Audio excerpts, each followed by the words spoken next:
Hi, my name is Alex, and here is my pitch for learning art history. Now I want you to think about Mona Lisa's eyebrow. Not the painting, just the eyebrow. It's pretty hard, right? But what if I ask you to think of her face? Then it's much easier. She looks like this. Now you might say this is a trick question because she doesn't really have the most lush eyebrow, but nevertheless this experiment points to the core of my teaching philosophy, which is that learning is associative. It is the cognitive act of connecting individual points of ideas into a network of knowledge.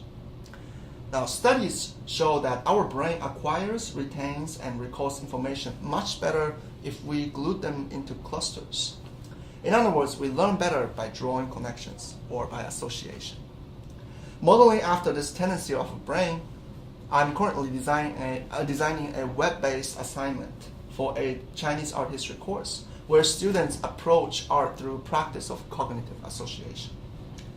A simple example of this is that let's say a student is studying about a tripod. Rather than focusing on different types and the stylistic evolution of this tripod, the student is encouraged instead to closely observe the object itself and find interesting points about them.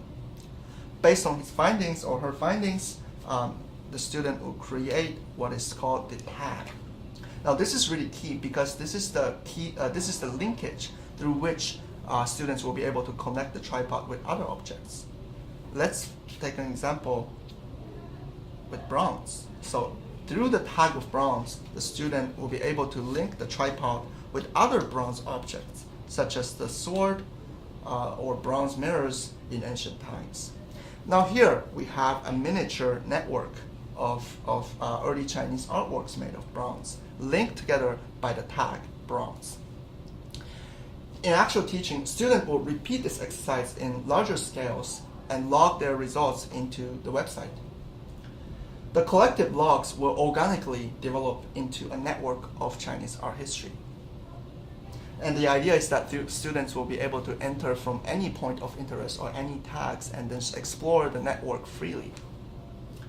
In this way, this mode of learning departs from traditional timeline-based typological model of art historical learning into a more responsive and associative model. In other words, rather than trying to remember a lot of eyebrows, such as the tripod, the student will get to know the face of Chinese art history. Thank you.